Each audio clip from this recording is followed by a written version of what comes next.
नमस्कार दोस्तों। तो कैसे हैं आप लोग? आशा करते हैं कि आप सभी कुशल मंगल होंगे। हम लोगों ने अपने पिछले वीडियो में जाना था कि द्वितीयक क्रिया क्या है, द्वितीयक क्रिया किसे कहते हैं।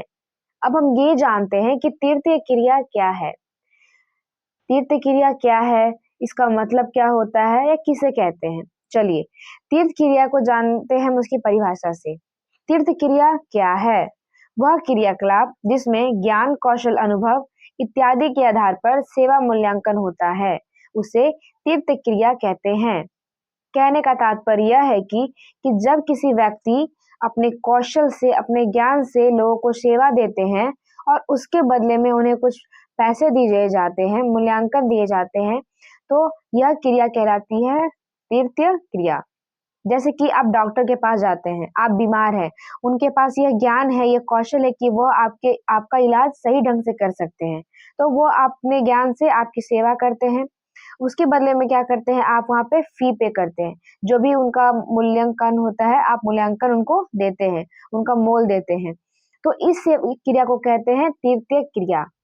मतलब बहुत ही साधारण भाषा में समझ जाइए कि जब कोई व्यक्ति अपने ज्ञान, अपने कौशल, अनुभव के आधार पर किसी व्यक्ति की सहायता करता है, उसके बदले में जब उसे कुछ मूल्यांकन दिए जाते हैं, वह होती है तृतीय क्रिया। ठीक है। तीर्थ क्रिया एक सेवा सेक्टर से संबंधित है।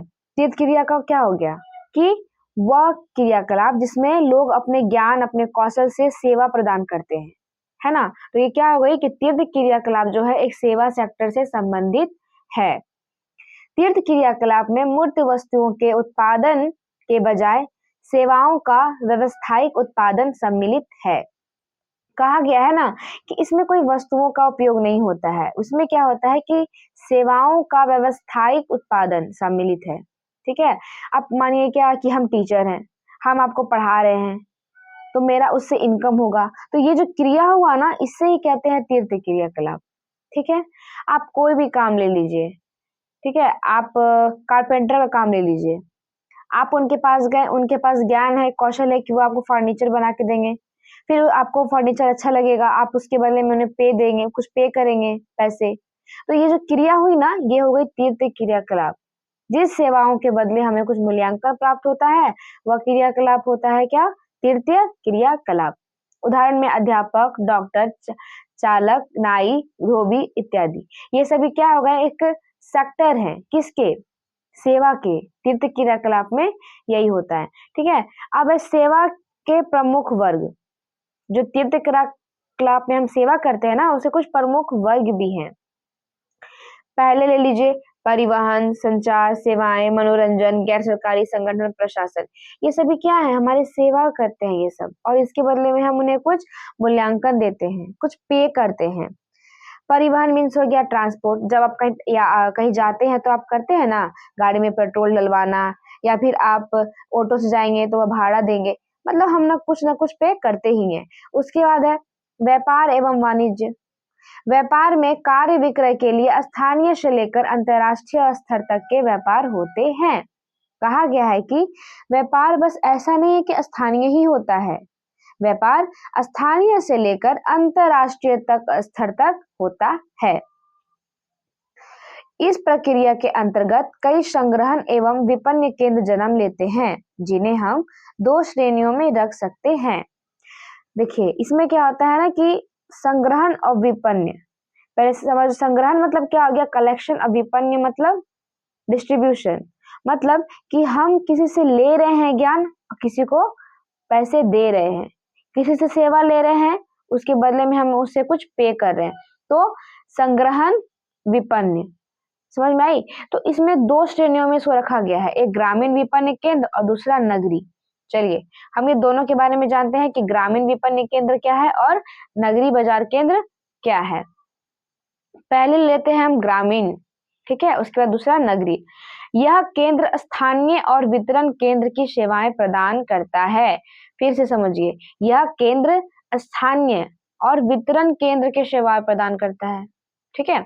कहने का मतलब यह है कि किसी भी आप गांव में गए, ठीक है, वहां पे छोटे मोटे मार्केट होते हैं, तो वो लोग क्या करेंगे कि खेती करेंगे, सब्जी बोएंगे, चावल जो भी, वो लोग उस मार्केट में जाके उसे बेचेंगे।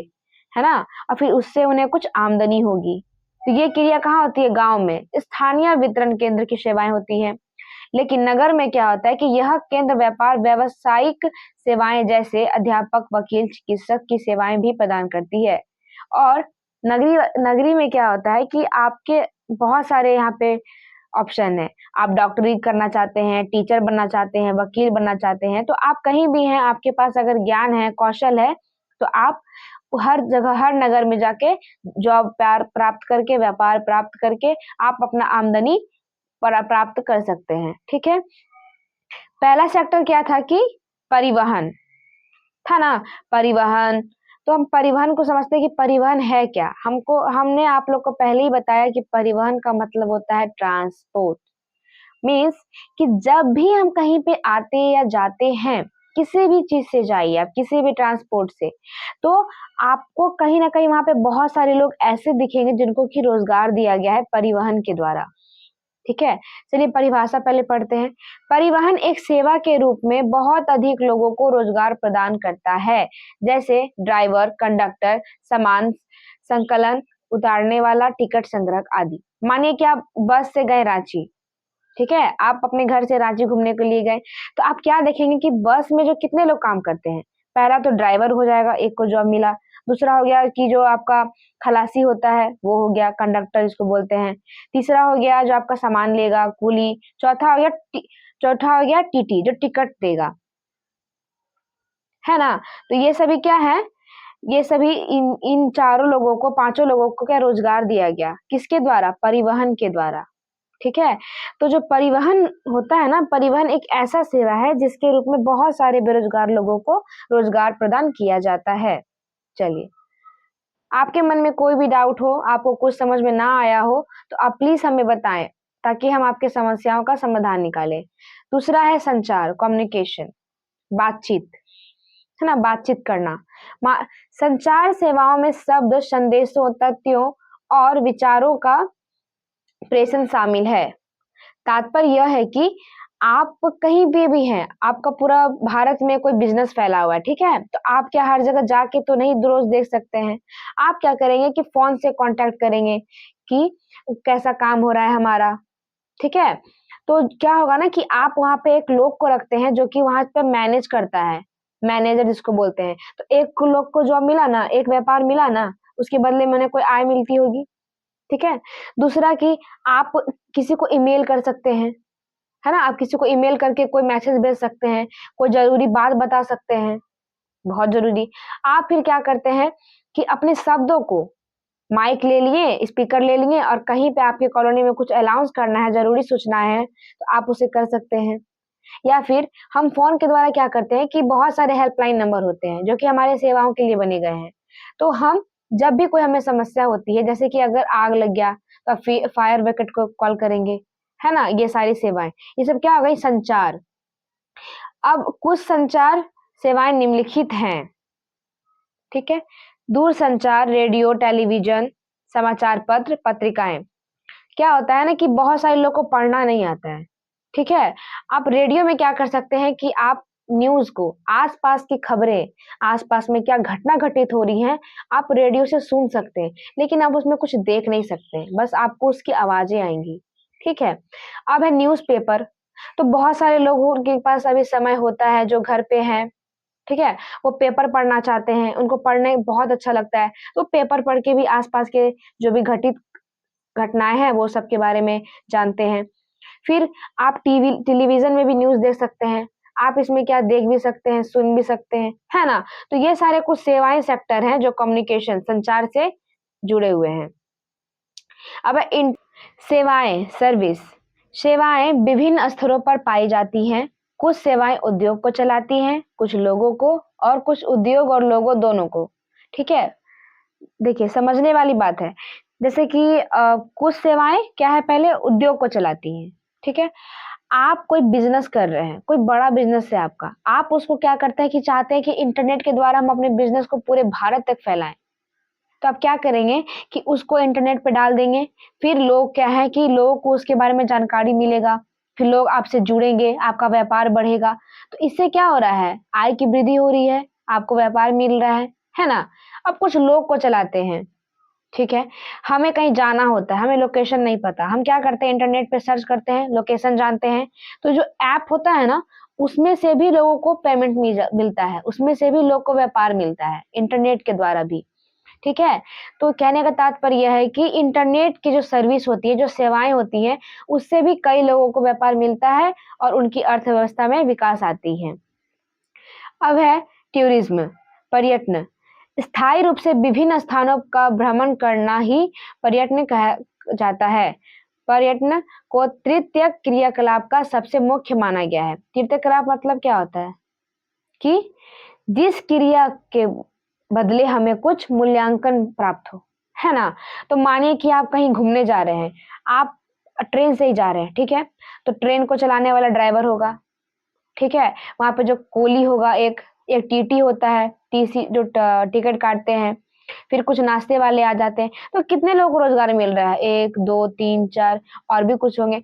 तो इस ये क्या कर रहा है ना कि पर्यटन जो होता है बहुत सारे लोगों को रोजगार देता है। आप हवाई जहाज से जा रहे हैं, पायलट होगा, एयर होस्टेस होंगी, क्रू केबिन क्रू होंगे, मतलब कि बहुत सारे लोगों को इसमें से व्यापार मिल जाता है, किससे, पर्यटन से। इसीलिए पर्यटन को तृतीय क्रियाकलाप का सबसे मुख्य माना गया है। तीर्थ क्रियाकलाप का मतलब सीधा समझ जाइएगा आप, हम बार बार इस चीज को रिपीट कर रहे हैं कि जिस क्रिया के बदले आपको कुछ मूल्यांकन प्राप्त होता हो, मतलब कि यह वह क्रियाकलाप है जिसमें मनुष्य अपने ज्ञान कौशल लगाकर लोगों की सेवा करते हैं, उसके बदले में उन्हें कुछ मूल्यांकन मिलती है, वह क्रिया कहलाती है तृतीय क्रियाकलाप। आशा करते हैं कि आप सभी को तीर्थ क्रियाकलाप बहुत अच्छे समझ में आया हो। हम बार-बार कह रहे हैं कि अगर आपके मन में कोई भी शंका, कोई भी डाउट हो तो हमें ज़रूर बताएँ, जिसके कारण आपकी समस्या का हम हल करें। अब है चतुर्थ क्रियाकलाप क्या है? हम लोगों ने प्राथमिक भी पढ़ लिया, द्वितीय भी, तृतीयक भी। अब पढ़ते हैं चतुर्थ क्रियाकलाप क्या है? इस क्रिया के अंतर्गत कर्मचारियों के विशिष्ट ज्ञान का उपयोग किया जाता है। मतलब कि तीर्थ क्रियाकलाप में क्या था कि हम अपने ज्ञान और कौशल लगाकर रोजगार कर रहे थे, लोगों की सेवा कर रहे थे और उसमें से हमें कुछ पे किया जा रहा था, कुछ मूल्यांकन दिया जा रहा था। लेकिन चतुर्थ क्रियाकलाप में ऐसा ही होता है, ये भी एक सेवा सेक्टर है, लेकिन ये थोड़ा उच्च स्तर पे होता है, ठीक है। इसमें क्या होता है कि कर्मचारी जो होते हैं उनके पास विशिष्ट ज्ञान होना चाहिए। मानिए कि आप डॉक्टरी करते हैं, अगर आपके पास डॉक्टरी का पूरा नॉलेज नहीं है, पूरा ज्ञान नहीं है, तो आप वो नहीं कर सकते हैं, है ना। तो ऐसा ही क्रियाकलाप होता है चतुर्थ क्रियाकलाप में। परिभाषा से समझते हैं हम। प्राथमिक एवं द्वितीयक सेक्टरों से बड़ी संख्या में चतुर्थ सेक्टर की तरफ सेवाओं का प्रतिस्थापन हुआ है। सेवा में वृद्धि अर्थव्यवस्था में के विकसित होने का प्रतीक है। चतुर्थ क्रिया एक विशिष्ट और जटिल प्रकार की क्रिया है और इसका संबंध ज्ञान से संबंधित है। इसके अंदर शिक्षा, सूचना और विकास शामिल है। समझिए कि जो प्राथमिक क्रिया है, द्वितीय क्रिया है, वो सबसे बढ़कर लोग किस में आना चाहते हैं, चतुर्थ सेक्टर में। क्यों ऐसा क्यों है भाई, इसमें क्यों आना लोग चाहते हैं? क्योंकि इसमें क्या होता है ना कि सेवाओं के साथ साथ व्यवस्था में भी विकसित होती है, विकास प्राप्त होते हैं लोगों को। क्योंकि देखिए, अगर आप छोटे पैमाने पे काम करते हैं तो आपको उतना ही इनकम मिलेगा, उतना ही आय मिलेगा। लेकिन आप बड़े पैमाने पे अगर वर्क कीजिएगा, काम कीजिएगा, तो आपकी आय ज्यादा होगी, जिसके कारण आपकी अर्थव्यवस्था में विकास होगा, है ना। चतुर्थ क्रियाकलाप एक जटिल प्रकार की क्रिया है। इसका संबंध किससे है, ज्ञान से। आपको एकदम बहुत ही कठोर तरीके से, बहुत ही जटिल तरीके से किसी भी चीज का, बहुत स्ट्रांग तरीके से किसी भी चीज का आपको ज्ञान होना चाहिए, पूरा विशिष्ट ज्ञान।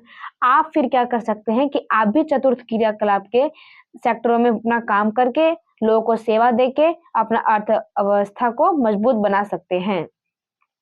इसके अंदर क्या-क्या आता है, शिक्षा, सूचना, विकास, ये सभी आ जाते हैं चतुर्थ क्रियाकलाप के अंदर, ठीक है। इसमें देखिए, सूचना का संग्रह, उत्पादन और परिकरण अथवा सूचना का उत्पादन इत्यादि, ये सभी किसमें आ जाते हैं, चतुर्थ क्रियाकलाप में। अगर आपसे पूछा जाए, एग्जाम में एक सवाल पूछा जाए कि तृतीय क्रियाकलाप और चतुर्थ क्रियाकलाप में अंतर बताइए, तो देखिए, चतुर्थ तृतीय क्रियाकलाप में क्या होता है कि मनुष्य अपने ज्ञान कौशल लगाकर लोगों की सेवा करते हैं, उन्हें आय मिलती है। चतुर्थ क्रियाकलाप में क्या है कि किसी भी व्यक्ति को किसी काम को लेकर, किसी कार्य को लेकर विशिष्ट ज्ञान होना चाहिए। वह अपने ज्ञान का उपयोग करके जब लोगों की सहायता करते हैं, सेवा करते हैं, तो उसके बदले में जो उन्हें मूल्यांकन मिलती है, ये है चतुर्थ क्रियाकलाप। ठीक है? अब बोला जाएगा ना कि तीर्थ क्रियाकलाप में और चतुर्थ क्रियाकलाप में क्या समान्यता क्या है? आप बता सकते हैं कि तीर्थ क्रियाकलाप भी एक सेवा सेक्टर है और चतुर्थ क्रियाकलाप भी एक सेवा सेक्टर है। आई होप कि आप सभी को हमारी वीडियो से समझ में आ गई होगी कि तीर्थ क्रियाकलाप क्या है और चतुर्थ क्रियाकलाप क्या है। अगर आप सभी को हमारा वीडियो अच्छा लगा हो तो प्लीज सब्सक्राइब करना ना भूलें। धन्यवाद।